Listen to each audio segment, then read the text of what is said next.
For the Swedish Fairfax City, we are very grateful that Patrick Jonsson accepted the invitation to our show. Patrick, welcome to my humble podcast. Hello, Claudio. Really nice to be here. Thank you. No problem. Patrick, let's go back to the beginning of your life. Were you born like in a musical family? I mean, how old were you when you perhaps began, I don't know, taking guitar lesson or piano lesson? Your mom tell you, hey, don't watch so much TV. Here's a keyboard or something. It was video games for me. Yeah. But no, I was not in a musical family per se. Like there was music around, my mom listened to lots of CDs of, the Beatles, Celine Dion, all kinds of eclectic mix of stuff. But I wouldn't say that my immediate family were musical, but my grandfather played mandolin, and I remember watching him when I was a kid, and he was a farmer, so he had these like strong fingers. I couldn't even fret the instrument. It was like old and rusty strings, but he could get music out of that thing somehow. And so those are some of my earliest musical memories. And then I feel like I was introduced to music properly by my cousin Arthur, who introduced me to Michael Jackson, actually. And it's funny, like I don't think my music sounds much like it, but it just opened my world a little bit, and I went on a rabbit hole and in all different directions.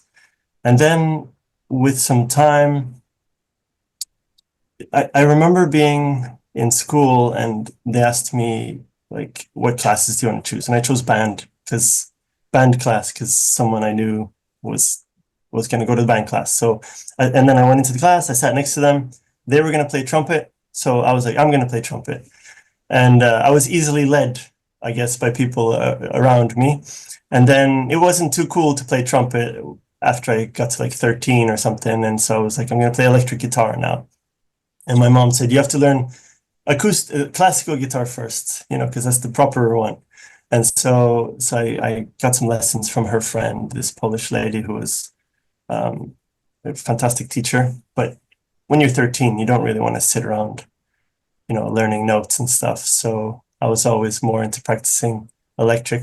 But I think all of those things somehow entered my brain anyway and stuck there, because I was from pretty early doing some stuff, not like 4 years old like you hear some people, but still I was a child. And then it was mandatory in our school, because I grew up in Malaysia.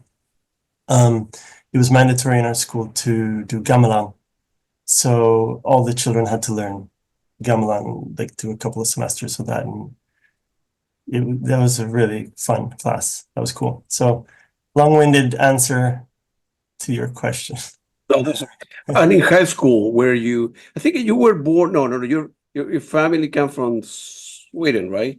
Yeah. Although you were born in Malaysia. So eventually you guys went back to Europe, or? Yeah, so my dad is Swedish and my mom is Polish.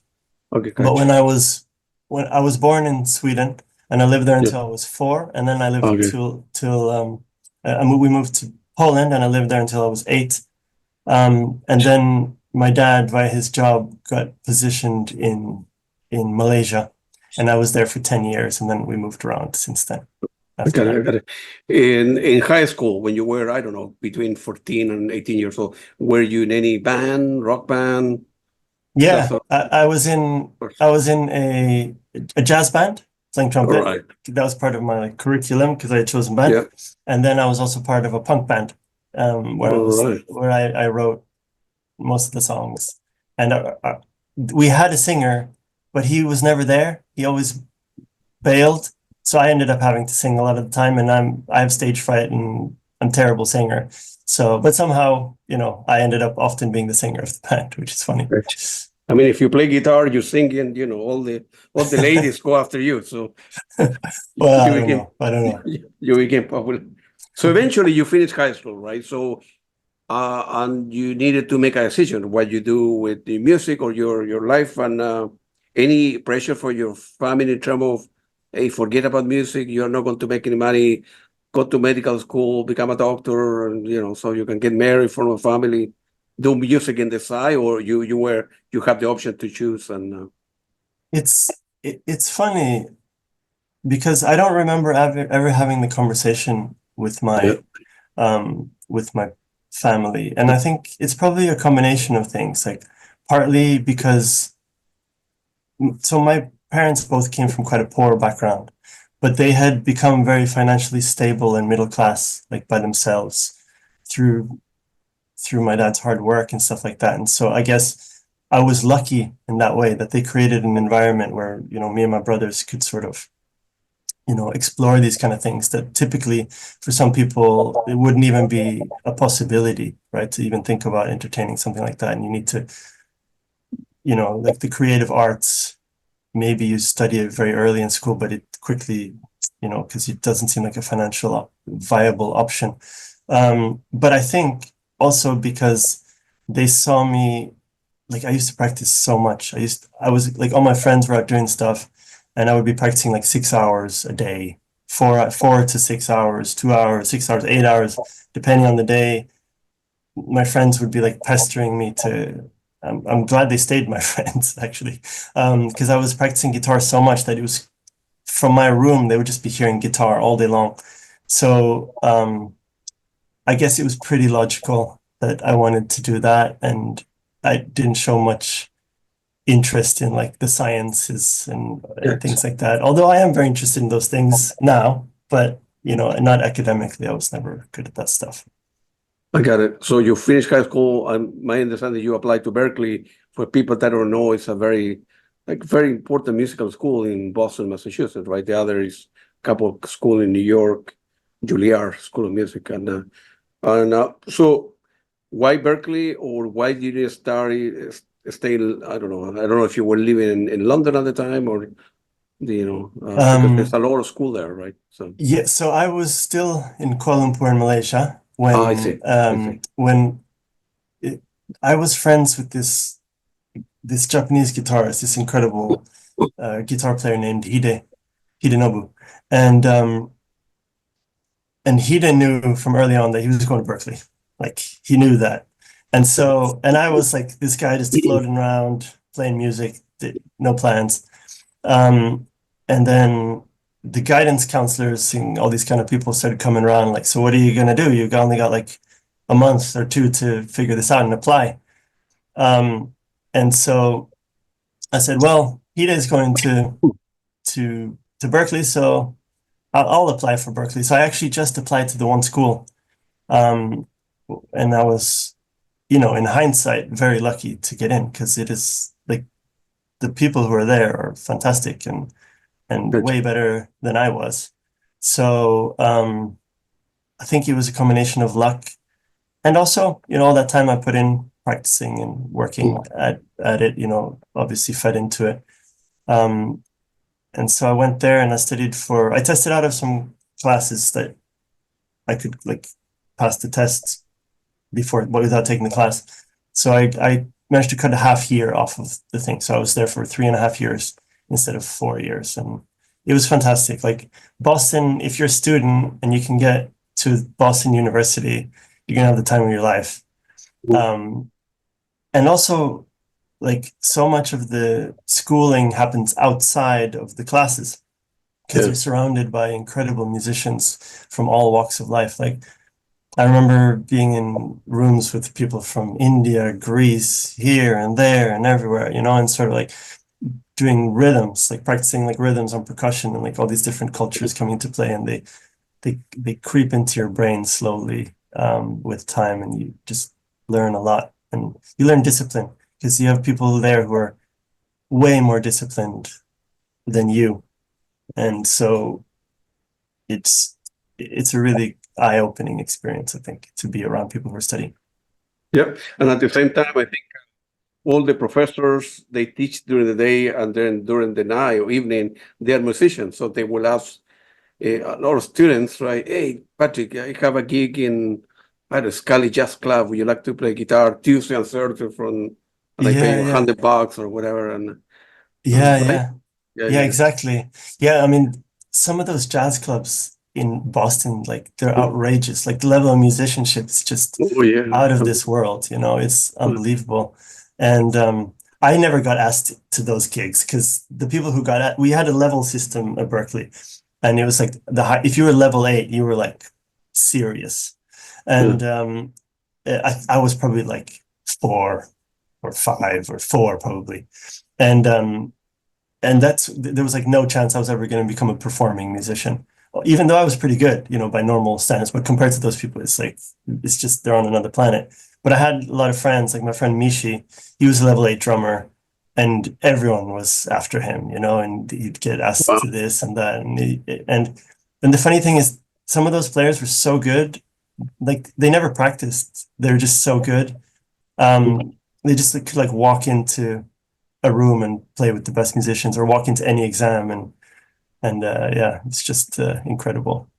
Yeah, unbelievable. So you finished Berkeley, you were, I don't know, 22, 23.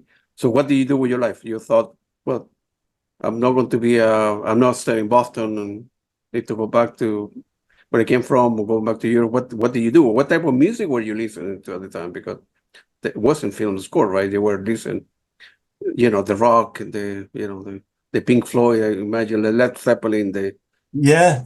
So I mean, all of that stuff, like rock, there's also like progressive rock and stuff like that, which are like kind of like and jazz and like world music and all sorts of things. Like they had a music library there where you could just go and spend days, weeks, years learning new stuff if you wanted to. And I went there all the time.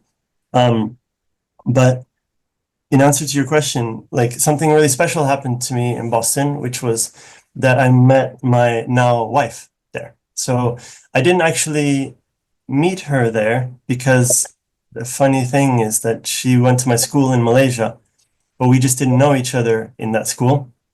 So we were in the same grade, but we had never really spoken. And then I found out that she was in another city in Boston. She went to a film school. And so I was in the music school, she was in the film school. And so we reconnected via a common friend, and we met, and we started dating. And then now we're married. And thank you. And she was a year ahead of me. So she needed to figure out sort of like what was she going to do after she graduated? Was she going to, do I think it's called a practical training year in the US, or was she going to like go abroad? And so both of our families are in Europe. She's from Spain, I'm from Sweden. And so we wanted to be closer to family. So she came to London. We just sort of pointed at a map somewhere. We're like, they speak English there, and there's a film and music industry. That's about as much thought as went into that. And then she looked at if there were any film schools, which there of course were. And so she got into a master's program in London. And now we've been here for like 18 years or something. Good for you. Good for you. You mentioned she's from Spain? Well, yeah. How's your Spanish? Bien. Bien. All right, that's pretty good. Podemos hablar un poco. Oh, that's pretty good. Yeah, toward the end we'll do that. So how many languages do you speak? I mean, you Polish and you're, you must be speak. Wow, good for you. So you're a very humble guy, man. All right, we're good. So you arrive in Europe. So you guys have, when you started Berklee, right? You can go into the jazz, rock, in the managerial side. In music, a musician, of course, but why eventually, right? Maybe with your lady, with your girlfriend or wife now, because she was film course, maybe she was taking you out to, hey, let's go and see a film, and you say, man, what about this film music and stuff? It's different, it's weird, because a lot of people don't go to a movie to listen to the score, unless it's like a John Williams or type of world, right? So, or why? But fewer people put attention to the music in a particular film, right? They go and see Tom Cruise Mission Impossible because he's a good-looking guy, or the action, or they break it into car, or Formula One with Brad Pitt. Not, but So how the film music got into your life? Yeah. So, I guess because so yeah, she was in film school, and that was cool. But I sort of like always loved films. Like I feel like I love films more than I love music in a way, weirdly. Wow. Like I don't think I would want to work in the film industry, like making films, because it takes the mystery out of it a little bit for me, and I like the mystery. I don't want it to be a technical exercise.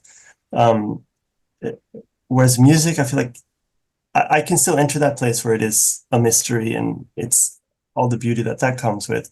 But it is also a craft, right? And it's very all of that stuff. But so I guess my way of accessing films was from the music side, and I really Okay. care about storytelling. So, and I think there are many people who are really good writers, like in music, like they're fantastic writers, right? But I think maybe one of the things that I feel that I'm good at is the storytelling aspect of it. I hope. I try. And I try to think about less about like sort of the sophistication of the music on its own, and I think about more about how it enters the person and resonates with the viewing audience. And I see it so closely married with film that like that's where it has the special relationship with me. Like a piece of music on its own, I feel stuff from a lot, of course. And I feel it more like from other pieces of music. Like I never listen to my own music in that way. For me, it's incomplete almost without the other part, unless I'm doing an album, which is why albums are so hard to do, I find. But so how did I get there? I guess it's because I always loved film. Like I remember when I was a kid, I would watch a film in Malaysia. They had these like VCD things, like they were like CD-ROMs, but they had Yeah. movies on them, and everything in Malaysia at that time was pirated. So like wherever you walked, there would be like these like guys with tables of like these latest movies on there, and if the cops showed up, they just grabbed all the blanket, tied it up, and ran away, kind of thing. And so it's like it wasn't just me partaking in this thing of buying these pirated things, but it was everywhere. And if you wanted to see the latest movies, that's how you had to do it back then. And so I would get sort of these just packs of 3 movies for a tenner, I think it was, or something like that. And it would be 10 ringgit, which is probably like $3. And so I would watch one of those movies in the night and then wake up the next morning. If it wasn't a school day, and I would watch it again if I liked it. So I watched so many movies, like at least 2 times, sometimes like 20 times. And I feel like then I started to, I don't know why I did it. It's quite a bizarre thing to do, but I started to like understand the language of film as a result quite well. And I recommend it to anybody who's like interested in this.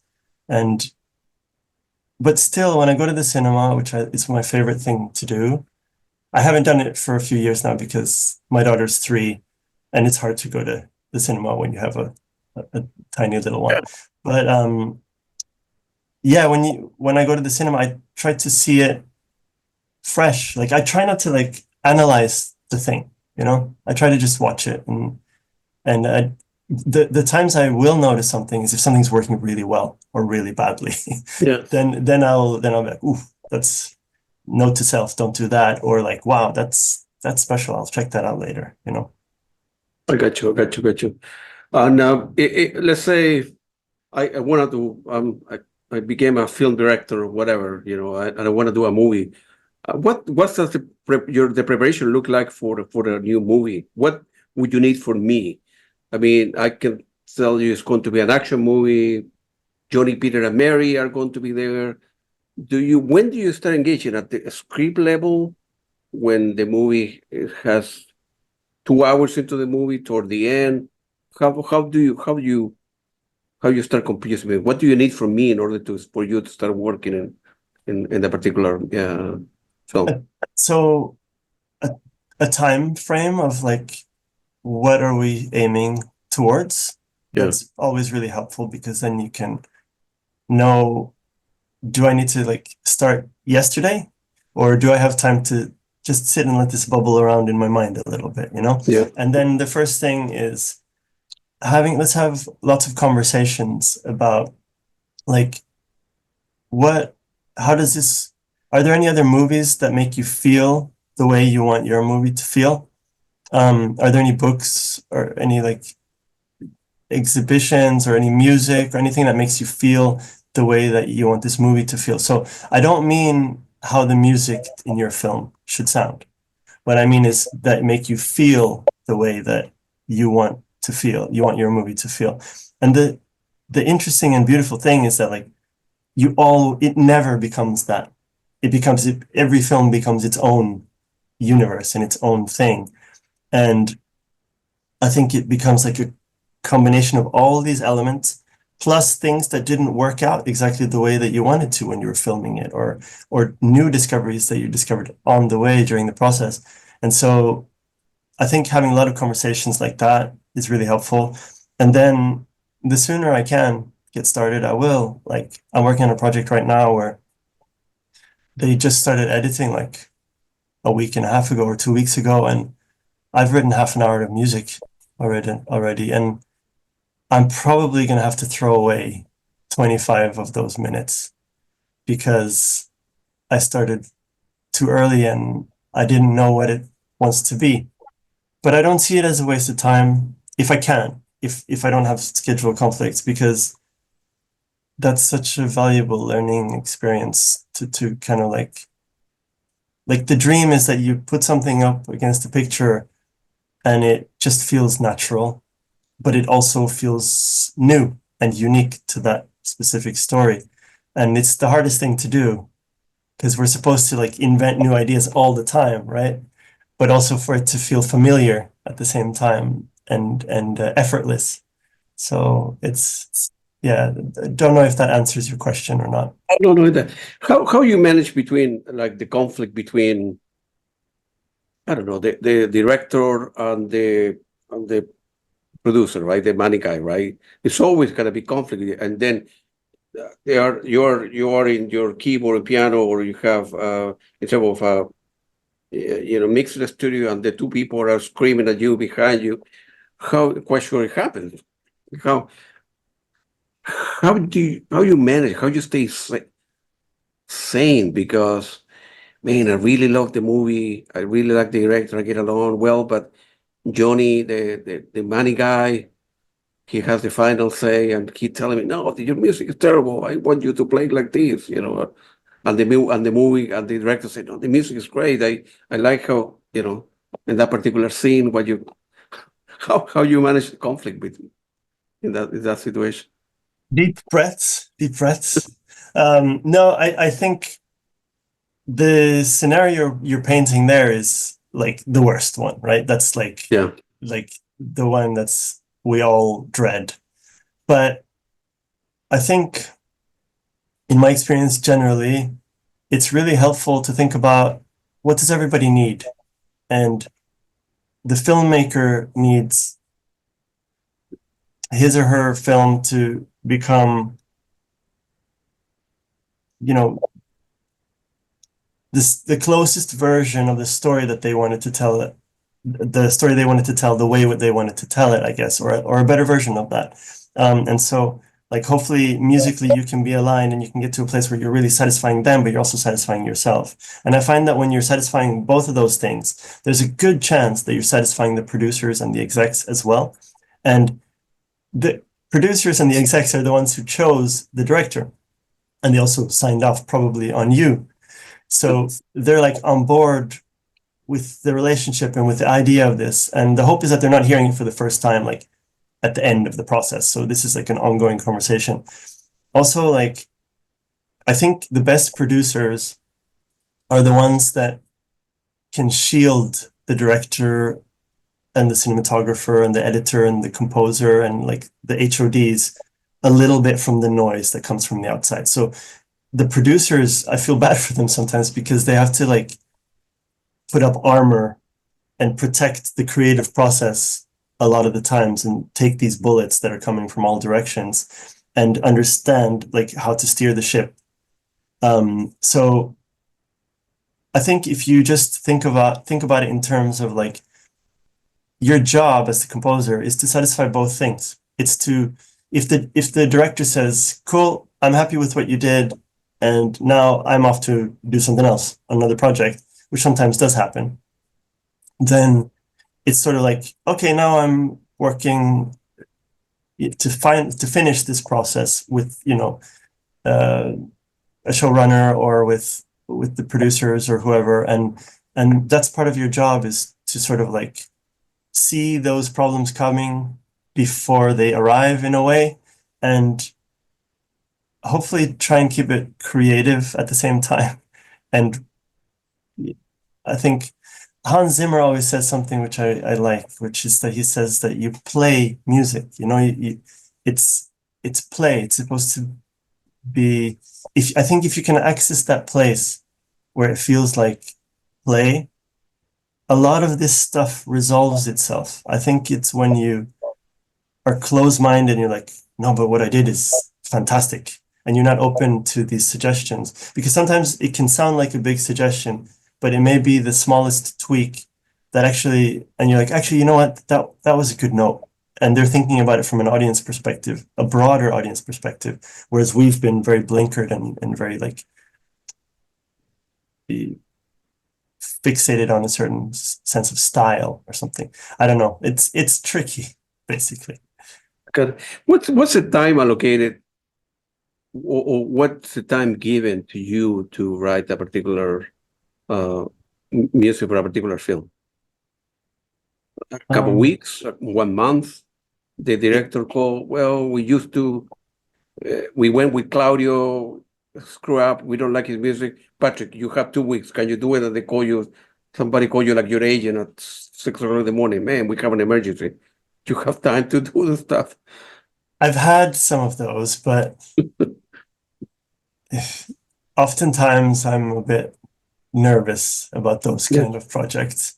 But sometimes they're great, and it's just things have happened in a certain way, and you want to do those kinds of projects. But generally, I've been really lucky. I've had a lot of time to think. Maybe some people might argue too much time to think, and you can overthink stuff too. So I think, I don't know what's a good amount of time to do it. I really don't know. Maybe 3 months. You can probably do it in 5 to 6 weeks if you had to. You could probably do it in less if you had to. But at some point you have to say no also. Because I imagine that you're working 2 or 3 projects at the same time, right? So you are kind of finishing project A, and then you call you for project C, and then next week you need to go meet with another person to do project B. So you are kind of, working in different tasks at the same time, right? So It's, I've been very lucky that I've been able to sort of like do one after the next but there is always an overlap period. That's true. Yeah. And so those are the most stressful moments. Like for me, scheduling is the most stressful thing about this job, to be honest. And sometimes, the thing is that a lot of them are going for similar release dates, similar festivals, similar this and that. So like there's inevitably going to be overlap sometimes. And a part of that is part of dealing with that is learning how to schedule your time well, so that you can, when you are working on something, you're 100% there. Because I can't do one day this project and then another project and then another project like on the same day. I find that it all becomes sort of like, it becomes a bit like a job, and it is a job, but I think in order to do the best, and there are moments in the process when you can just like craft, but I think when you're coming up with ideas, it needs to feel, you have to create the illusion that you have all the time in the world, and that there's no pressure there. It's a trick that I've learned to play on myself, that you can have certain conditions so that it feels like you have a lot of time, even though you better get it right today. Do you when you say before, a good example, right? So you say, well, I have written 40 minutes of music, and probably I will need to throw away or delete 35, right? Only keep 5. Do you, the other 35, you keep it, your hard drive, your computer, so you can reuse it down the road, perhaps with a new director, a new movie, or release it at, Patrick Jonsson, great tracks at the middle of the night. What you want to call it that way? No? I've thought about this because currently the way I've done it up until now, and I've been doing this for a little while, is that's just gone. That because I just think like I'll just make another one that's hopefully better. And the weird thing is it gets harder and harder to write new music as I go. I find, like I have to work harder and harder and harder the more the years go, because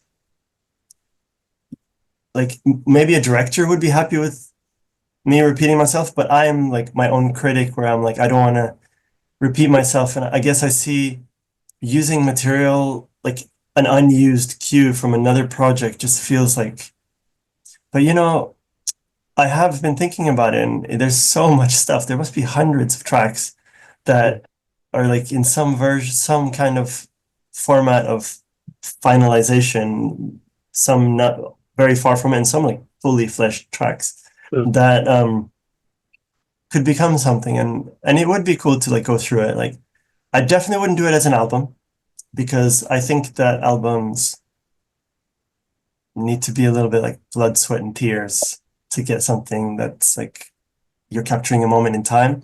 And that would go against that, because I would be, unless it was like way down the line, I'm like doing like some kind of like looking back at my old work. That's a different story, I guess. But right now, I kind of want to just make new stuff.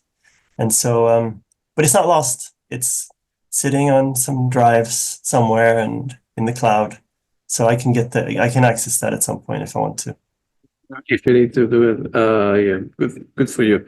I will, as I say, I'm not a musician, so I wouldn't know what to do with it. I would publish everything, but that's my take. No, I get it. I get it. In 2017, of course, you composed the score for the winning film, The White Helmet, earning a Primetime Emmy Award nomination, outstanding music. What memory do you have from that? I sort of have picked like 5, 6 films for you. So what Yeah. memory do you have for that one? I remember a lot of things. I remember working on it and recording the musicians who contributed to it. I remember all the conversations that were going on, like the time period of what was happening in Syria, and like and then in like the context of where we are at today with the political situation in Syria. And it was very much at the forefront of people's consciousness at that moment in time. And I think like it was just such a privilege to work on something like that, where I find when you work on documentaries like that are about something very real and important, that your job really is to serve the story. But that doesn't mean you can't have a boldness and a perspective to things, I think it's just a matter of like letting them speak first, and then we react to them. That's what I always think of musically. Like I don't want to lead things too much. I'm following sort of like the audience. I'm trying to be an audience member as much as I can. And I remember, of course, the ceremony when me and my friends were sitting way up in the back at the Oscars award ceremony. All the important people were in the front, and we were sitting way up in the rafters. And they announced the thing won, and that was like crazy moment, unexpected, and Really? and immediately it was like, whoa, what the director and producer have achieved in raising the awareness and bringing it to the front of everyone's attention is just phenomenal and special. And of course, like it was fun to go to the after party too. That was a bit crazy. Of course, Yeah. good for you. Good for you. We live in a crazy time. You mentioned Syria and Ukraine and Russia going on for 3 years now, and Palestine and Israel, and then Iraq and United States in the middle. I don't know what's the future of human society. humans. Maybe we're doomed, man. I hope we are destroying the world, and I I don't think know. for every one of those negative forces, there are Yeah, also positive forces yeah, pushing for change, you know? And yeah. it's the world is a constant, The you movie, know. yeah. Music, films, books. You go to a museum, see flowers. It's a beautiful thing. Why we spend money in killing one ourselves? Anyways, that's Yeah. that's my take on the world. You I recently think go ahead. Sorry. I think, musicians are with you on that a lot of the time, and that I think music can transcend a lot of these Of course, sorts of things. Yeah. Fortunately, a lot of people don't see that way. And of course, another movie that I really like the score for Evelyn, and you work with the director Orlando von Einsiedel, and of course, it's another winner of the British Independent Film in 2018, and of course, you receive another award for best score of course, by 2018 by Film School Project. So, what memory do you have for that one as well? That was like a really special project because so Evelyn is the name of the director Orlando's brother who passed away. Nice. I think I can't remember his exact age, but he was in his early 20s, I think. And he took his own life. And, you know, so it's an incredibly personal story to the director Orlando. Like I can't imagine how you could get more personal than that. And it was a decision of his together with the producer Joanna Natasakara, that they were going to, because Orlando and his family, and he says this in the movie, hadn't really talked a lot about it, because you can imagine that something like that would create like this like void in the middle of the family, and sort of like it's easier to avoid topics like that than to kind of confront them face to face, and to like have open. Also, you need time to process what it means. I think, it's not something that you can immediately just talk about either, I think.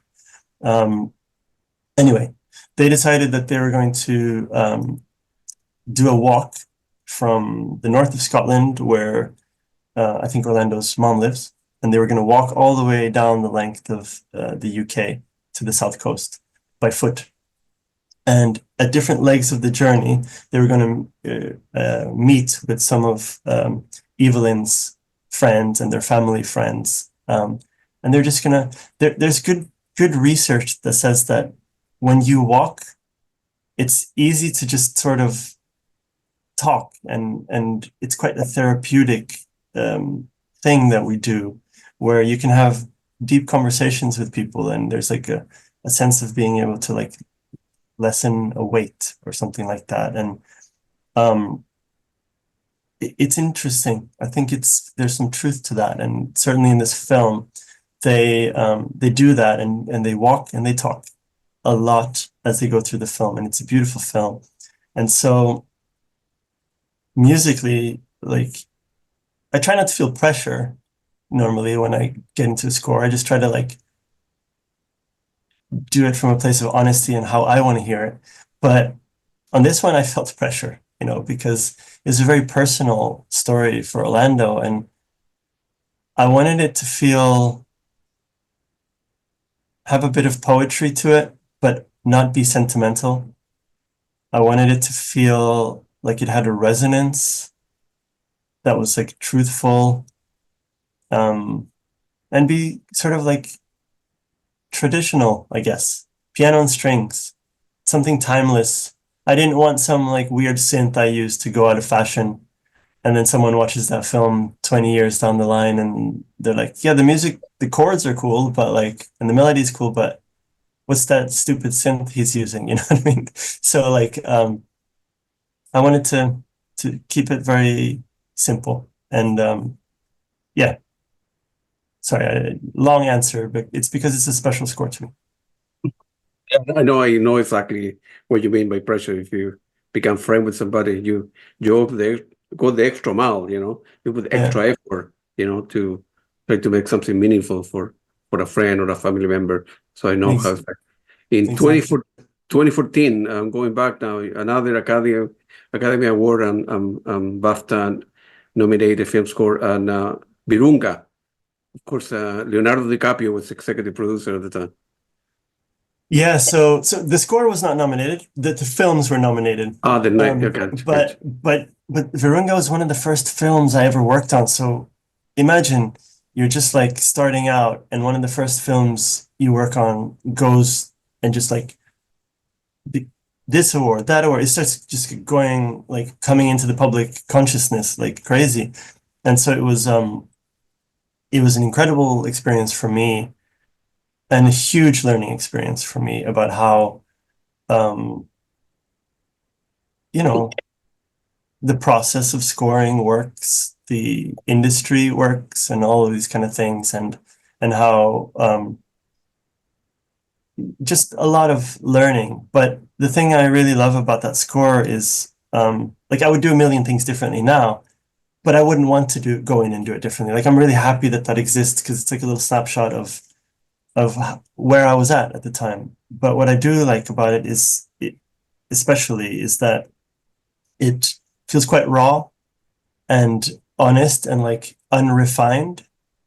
And there's something great about that.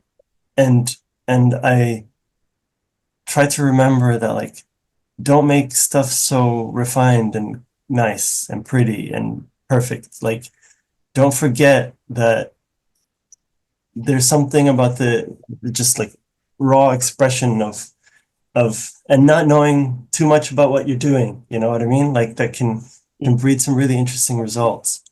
And it's hard to do, but I feel also like, as a life experience, that film was really special. I went to Virunga. Virunga is a national park in eastern Congo, and which is what the film is named after.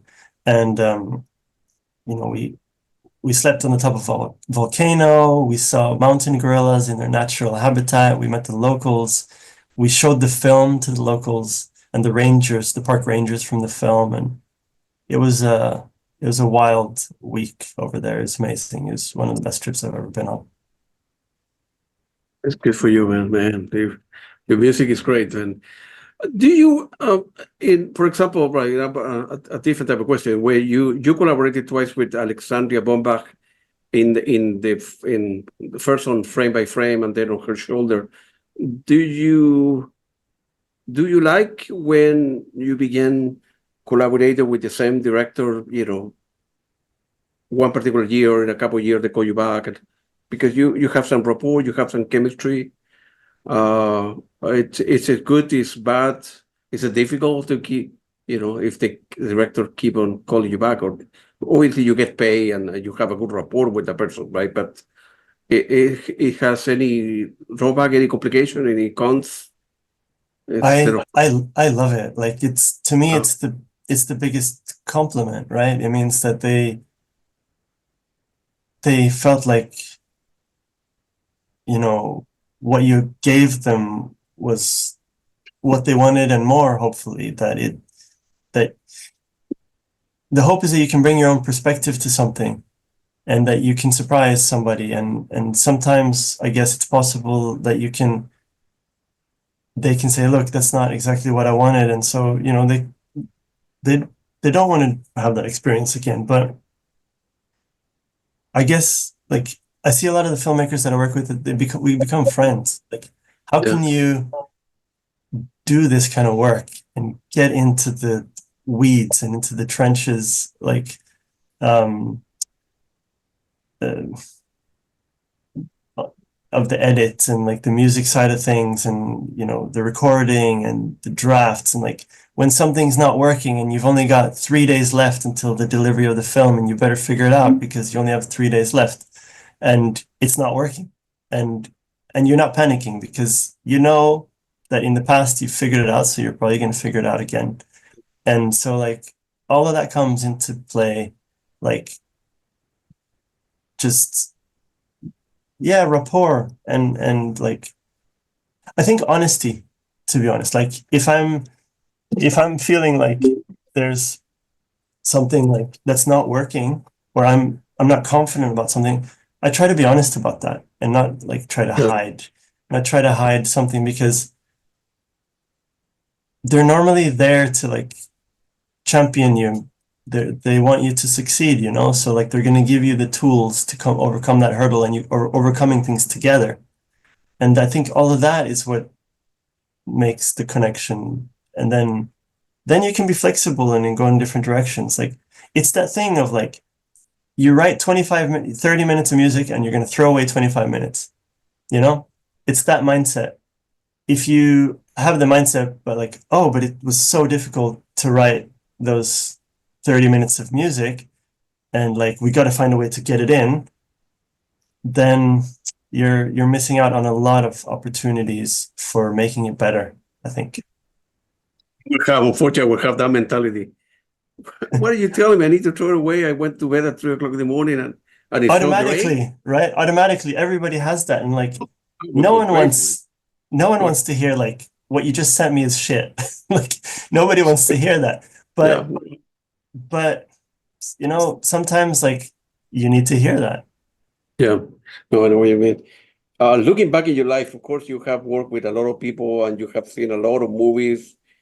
If you have the opportunity to have lunch or dinner with three film composers at all time, what? Okay, let's say I don't know, any dead or alive, and you know God came to you and say, okay, you can pick three people.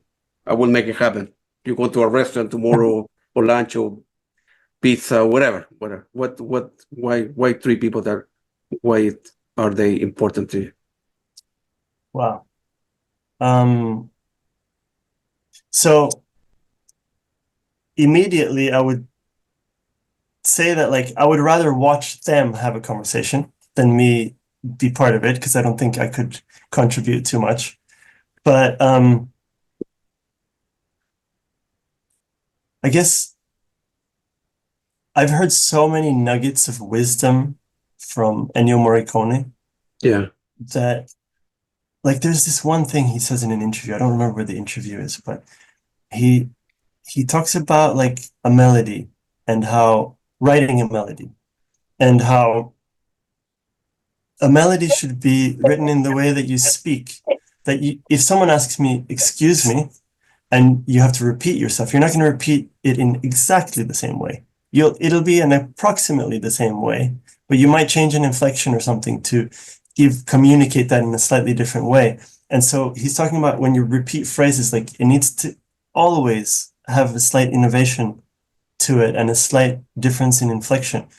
And this is why I believe so much in performers, like players. You know, I think that's such a big part of music. And if you're working with synthesized instruments, you have to recreate all of those elements, which is, you can do it. So Ennio Morricone, number one. yeah. All right. Astor Piazzolla, Of course, yeah, yeah. number two.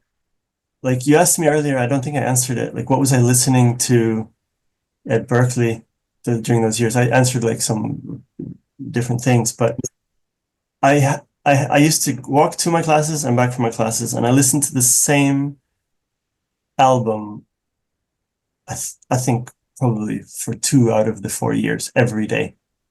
And it was which is crazy. I don't know what I was thinking. I should have exposed. I guess I did go to the library and learn about other music, so in my defense. That's But okay. the one that I was going back and forth with every day was some like greatest hits of Astor Piazzolla, performed by him and his band. Yeah. And you know, I'm really frustrated because I haven't been able to find that record anywhere. I've looked for so many, and I don't know what versions they are, but I'm gonna go on another quest after this call and like see if I can finally lock that down. But Yeah. Astor Piazzolla, Yeah. I wanted to learn bandoneon at one point because of him, like, but then I Wow. saw how complicated it was, and I was like, no, Oh, yeah. it's not gonna happen. Yeah. And then lastly, I would love it if it was someone like really modern that was completely from a different school of thinking and time period. And I don't know, like it's so hard but to say, but like someone like Mika Levy or I don't know, even like I think she's amazing, but like not not necessarily those three, but it would be great if it was like old classic film composer, you know, it could be John Williams instead of Ennio, Yeah, someone who's like from a slightly like from the composition world, but like slightly more like the bandy side of it, like less like concert composer, like Astor Piazzolla, who I think is probably my favorite composer. Um, and then a modern person, like someone who's like, I don't know, like a Johnny Greenwood or like Hildur or whoever, but like someone that's like, and then just sit around and like hear them yeah, listen to Ennio probably because he has so much wisdom, you know. yeah, yeah. I No, don't know. I know exactly what you. So, this is what I want to do. Okay, so I'm going to be, of course, Ennio Morricone passed away, and I completely agree with you. The guy was out of this world, right? There are people that are way up there, right? So if you like basketball, Michael Jordan was on another level altogether. There are great people, but there are people Yeah, that are not yeah, human being or Messi playing soccer, right? yeah. There are other category altogether. So I'm going to be interviewing actually his son, who is a film composer there, Andrea, in a Oh wow, couple of weeks. I didn't know that. Wow, amazing. Yeah, he's a film composer. I'm quite sure that he has a lot of pressure because having the same last name, it's you can be good, but hey, I you're not as good as your dad or whatever, I right? hope he doesn't feel the pressure Yeah, because like that's been done already. Like just yeah, I hope he just channels the essence of how his dad thinks about yeah. things into his own work and that it sounds completely different, you know. Yeah, the second person after Piazzolla, I met him actually. My Really? dad had, I told you, a lot of music in tango in the thousand. Okay, so he went to my house, my dad's house when I was 4. My dad told Wow. me, and I met the guy. Of course, I don't have, but I'm in touch with his son and his uh, nephew as well. So I'm going to be interviewing one of the Piazzolla families. So in a Wow. couple of weeks, it will be in Spanish because he's from Argentina, right? So I will try to get you that particular CD that you mentioned, a particular album. I know I can get it because he can send that to me. So Oh wow. I won't receive it in time to give it to you. When we meet in a couple of weeks in London, but I will. I'm going back to London again in September. So I will. I don't can no I promise, but mean, very likely I will get you something for the guy that. that would be incredible. Let me see if I can Yeah, figure out what it is yeah. because that Tell me would be which one. Yeah, amazing. I can Yeah. get it. Yeah, I actually he sent me a text a couple of weeks ago actually. So I will I Wow. will I will get you something. Don't worry. I mean you're a good guy, man. You're a good. Can I add one more chair at the table? Of course, yeah. Okay. Paco de Lucia. Of course, yeah. He was a big hero of mine. Yeah. Unfortunately, he also passed away. But guy, great guy. Of course, I quite sure you have seen the what's called the album, The Three Knives in San Francisco when they play Yeah, with. yeah. I used Yeah, to I used to learn I used to practice those solos. Like I could always get like 2/3 of the way into all of the pieces of music, and then when they go crazy, I couldn't do it anymore because they were too good, you know. So yeah, like I knew a lot of the songs like 2/3 of the way into the tracks, and gotcha, so I know that album very well. gotcha. What can you tell me about Black Earth Rising with Oh, Martin? I don't know if I'm pronouncing the last name correctly. Martin Phipps, right? yeah, yeah, Martin Uh, Phipps. So he's very good as well, man. oh, Martin is like he's the best. Like Yeah, honestly, I think he's one of the best composers working today. And is that right? Yeah, he I've learned so much from Martin. Um, he's so good at distilling things down to their essence and and clarity of idea and vision and storytelling and you think you know something and then you work with someone like Martin and you're like, oh shit, okay, like I still got like many years of learning to go. And it's really inspiring. And it was such an honor that he asked me to come on board and co-write a TV series with him. If yeah, Martin calls, the answer is always yes, basically. Um, and Yeah, that series was brilliant. It was directed by a director called Hugo Blick, and starring Michaela Cole, and she gives an incredible performance in that. And I did episodes, I think it's eight episodes, isn't it? So I did 5, 6, 7, 8, and Martin did the first 4. But we worked together from episodes 4 until the end, basically. So he was involved in everything, but I was involved in the second half of it. And yeah, it was really, really cool. Like it was just really fun to be able to play in Martin's language and learn from that, and to sort of like, when you see someone else's work and you're able to, because it's one thing when you hear a completed piece, but it's another when you get into their mind and you can see their process and how they think about things and the things that are important to them. And so I learned a lot, and I think the series is really good too. So it was really cool to be part of it. What's the level of effort of a film versus a short story or a short film where you have, I don't know, not an hour of music, but 10 minutes of music, right? It's more pressure to something condensed because it's for something very specific, like, I don't know, like a National Geographic, I suppose, just to, or a Netflix 10-minute documentary about this or that. I don't feel that. I feel like there's more pressure on the longer format stuff. I feel like on the short form stuff, what I feel is that that's your chance. That's like a playground. That's your chance to sort of grab attention sort of straight away, because on longer format you sort of don't want to be in people's consciousness all the time. You're sort of choosing your moments around the storytelling and stuff like that. And how do you see it from a musical perspective? But in short form content, let's say you got 3 or 4 starts, 4 pieces of music in the whole thing, or 3 or less, then you're thinking less about, I think, in terms of like consistency of style, and much more about tone and feelings and stuff like stuff you think about on bigger, longer format as well. But it's like, if for people who are starting out, try to get your hands on as many short films as you possibly can, because it's such an incredible chance to learn and to practice. Like I for me, at least, that was the case, and that I really enjoyed it. And I do less of it now because it takes a lot of energy, even though it's short. Like you say, like you still have to invest yourself completely. But I think just my mindset going into it feels more like an experiment. And what can we do here? And it's like a fun place to exist. That's different. So I feel it more. I'm coming at it from that side rather than any kind of fear or worry, I guess. I got you. That's a very good answer. And the unbelievable project, the Suddenly We Look Like Giants. It's in 2018, I think. And of course, the track I heard when I was doing research, that it had been played on the BBC radio as well. Yeah. And but of course,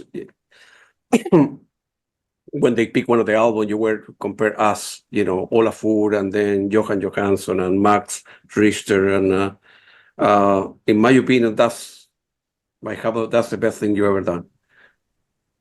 According to me. Thank you so much. Of course, Thank you I have so not much. listened to everything, but I have listened to, I don't know, 70% of your work with that. That when I say that, of course, I'm not a critic. I don't know music. I don't know this scale, that scale. It's just music is appealing to me or not. And I listened to that particular album. I think it would have been on Airedale or Bandcamp or any of the websites out there, and it's very, very good. Thank you so much. It's very good, and I do this on purpose. What I mean by that. So with film score, right? Sometimes I listen to the film. Sometimes I see the film without knowing who the musician is. Sometimes on purpose I do it the other way around. I will listen to the film score, not seeing the movie, and try to imagine what the movie. So in some of the movies that I have mentioned here, and I have not seen any of them, but just the music is unbelievable. And that particular score is out of this world, in my opinion. Thank you. No problem. Well, so suddenly we look like giants. It's actually, I really appreciate you saying that. Thank you. That's actually an album, so it's not connected to a movie. Gotcha. And so it's interesting that that's the one that you feel Yeah. strongest connection with. It was hard to make for that reason. I think I feel like I had to dig. I mean, I always dig deep, but I feel like I had to like create a narrative in my mind as if it was a film that existed. Yeah. So it was in my mind that it existed, but I tried to imagine storylines and topics that sort of had a through line through the album, and I think that like to make an album with no vocals and no picture and hold somebody's attention is fairly complicated. And I don't know if I managed, but that was like my go at it, my way of trying to do that and to try and tell a compelling story. And it was very personal, and I think it came at a really important time for me because I think I learned a lot from that process, because before that, I think I was quite rigid in my process of scoring because I had done the academic thing of learning it, how you're supposed to do it, A to B to C to D, like going through the scoring process, and this is how it goes. And whereas on that project, I was getting stuck all the time because I didn't have a process, to fall back on, because there were no deadlines, there was no this and that. And so I had to like be freer with things and a bit more loose. And I think that helped me a lot when I went back to my film work afterwards. And now I have like this looseness that's like ridiculous. It's like I need more structure probably in my life now, because now I just like throw things around and land on top of each other in different keys, all kinds of the wrong tempos. And it's like, and sometimes people have to tell me like, look, hey, that sounds ridiculous, Patrick. Like, I know you think it's cool, but no one's gonna like that. And so I think in a way that like I really want to do another album now soon, because there's something about like the complete freedom to make decisions that are not dictated by any other people or the picture, that like you're the police for what gets across the line, and what gets into the project. And like, and to just have a chance to like make some really bold decisions. A lot of them will be probably terrible ideas, and they'll still make it onto the album because there was no one there to stop me from putting them on the album. But then maybe a few of those ideas will come through and it'll be like, oh shit, that's different, and hopefully it can be interesting. And I want this next album to sound absolutely nothing like the first album. So I'm gonna hopefully have the goodwill of my listeners who want to listen to it, and that they don't get so disappointed. They're like, oh shit, this is cool. I'm warning them now. It's not going to sound anything like it, by design, because I've done that already. So why would I do it again? Exactly right. You need to do what is appealing to you, right? So why you want to do a follow-up album if you can do something 180 degrees different, right? So it's it's your life, and you're opening up to new music that come this well, that did your way. Why not do it? Do you have any rituals before you begin working anything, or like that it worked for you in the past, and you say, well, I don't know, like my blue shirt that is old that I 10 years ago in London, and I really like it, or you always have a espresso before you begin working because with the same cap, a yellow cap that your wife has in the cabinet somewhere, or any stuff like that? I have a pen here that's Yeah. from my late father-in-law, and if I'm ever, he was an incredible man, and if I'm ever in a situation where I need to sort of like just be calm and just do it and remember the important things and the focus, and like, like there's just a confidence that comes with this pen. And Gotcha. so that's sort of like a ritual. It's not a ritual, it's an item, but ritual. I try to give myself a chance to explore, where I create that space for play. Like anything I can do to remove pressure from myself. If it means start early, I'll start early if I can. If it means like send a sketch via voice message to a director so that it's not such a big deal when the final version comes in, I'll do that. But you got to feel that out with different people who are different, right? But all of my rituals involve trying to remove pressure so that the music can just like exist freely and you can access it.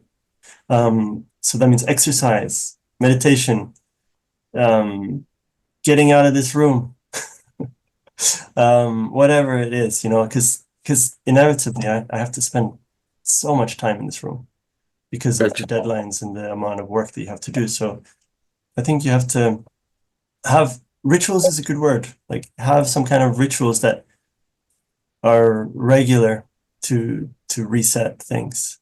Is that the kind of thing you mean? Yeah, exactly. Yeah. So like I do, right? So I don't mind telling you something stupid, right? So before I do the interview, right, have a cup of water, right, and coffee.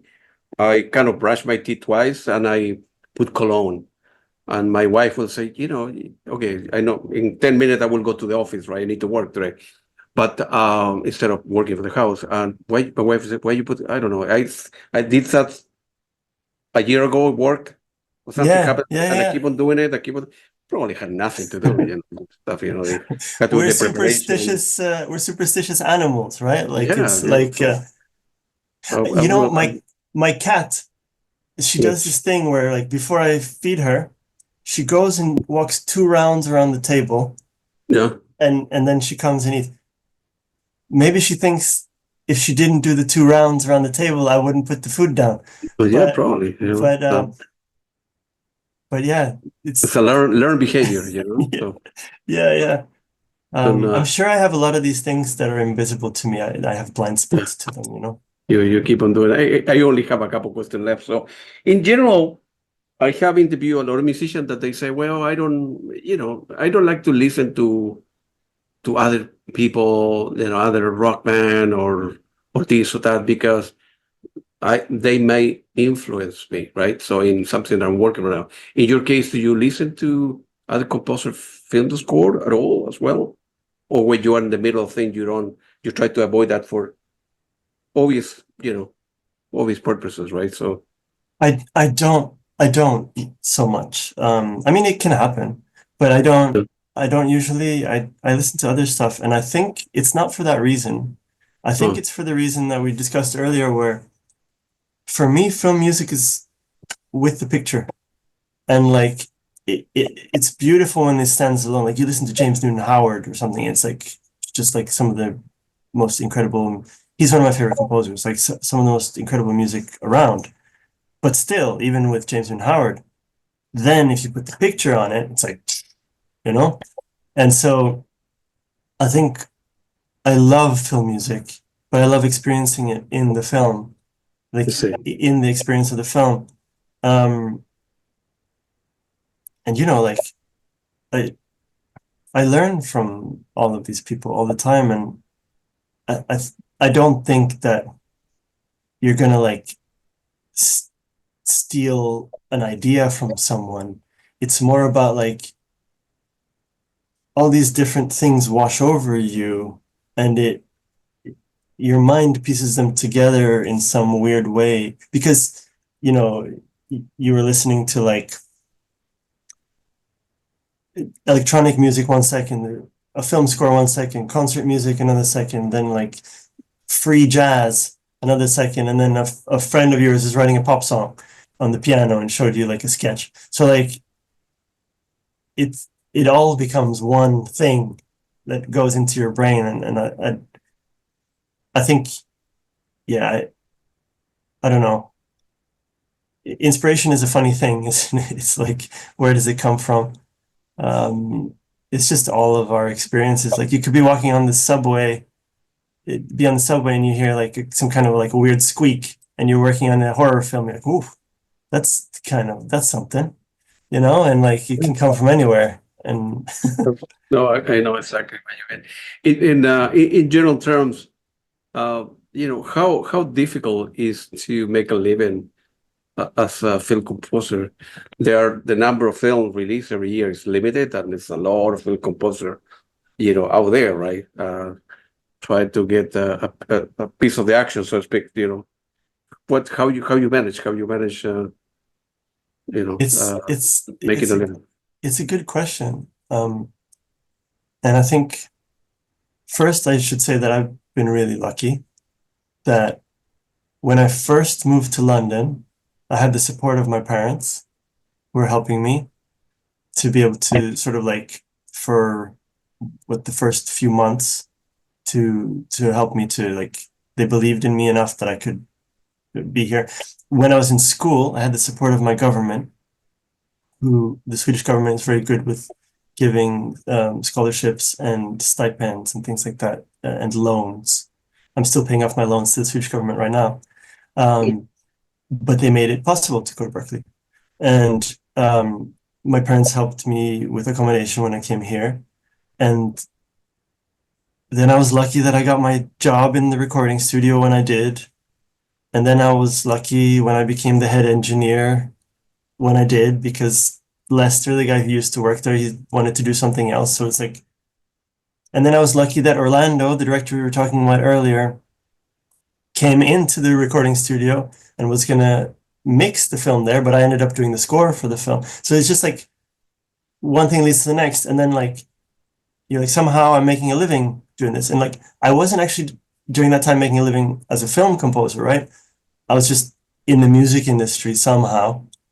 And I think it's like you got to get there somehow, and it doesn't have to be, you could be working in a bookshop or in a cafe or whatever, but like you're building the relationships at the same time. And then there will come a moment when you're so busy in the work, you can't work at the cafe anymore, and you ask your boss like, can I take a month off because I got to finish this film, but I don't want to lose the job, and see how cool they are with that or not, whatever. And then I think baby steps. And then you're trying to always just see like a forward trajectory. But the reality is like, to make like a good living doing it is hard. And there are different ways that people do it. Some people have big jobs that are really well-known productions and things like that, and they get paid a lot of money for it.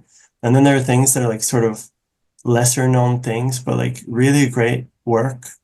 And maybe you have to take more of those projects in order to make it work. And then it becomes complicated, right? Because you can't put the same kind of thought process as somebody who has a year to work on a score can. And then you have like the next tier down, which is like you're juggling loads of different kinds of jobs, and it's frustrating because someone's like, we need this tomorrow, and you don't have really any chance to have these creative conversations that we've been talking about today. So I think time is the biggest commodity. And how do you make a living in such a way that like, you have the time to do the creatively satisfying work that you can, and how do you juggle these things? I don't have an answer to that. I'm doing it my way and hopefully moving forward. But it's like, I think everyone finds a different path. And normally when you see the ones who are successful, there's always like one turning point after much hardship when there's a turning point, when something aligns. Oh, and that person was at the bar, and I met this person at the cafe, and that was a coincidence that they were working on this thing at exactly the same time. You know, like, you got to give yourself the chance to stick around for long enough that something like that can happen, I guess.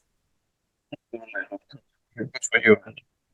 It's very nice talking to you. You are a great person, great human being, excellent film composer. I love your music, and hopefully we'll have the opportunity to meet up in a couple of weeks for, I don't know, coffee, beer, or pizza. I like pizza. I don't know why. All of the above. And we want to say hello to Alice Dale, Maggie. I have never met her. Hopefully I will have the opportunity to have a cup of coffee with her or something, and visit the studio. And a lot of, hopefully, music can save the world in many ways. As we say before, we live in crazy time, and it's this interview, this podcast can help somebody out there going through difficult time in life. Then I'm doing my job. Like I said before, I have no interest in being famous or making a lot of money. YouTube channel, all the money is go to profit.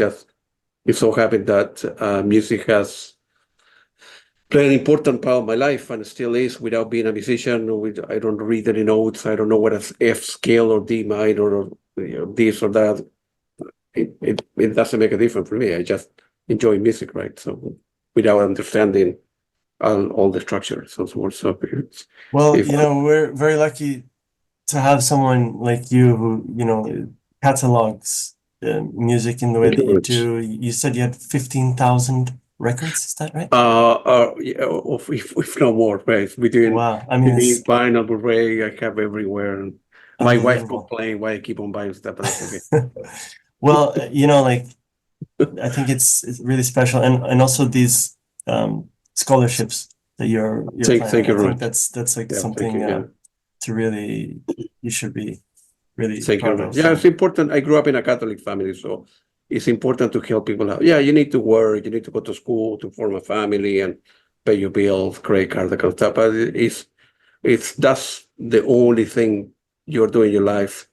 It's something wrong in the way I see the world. So whether you're helping out as a teacher or donating music with like I do with the YouTube channel, that's important for me.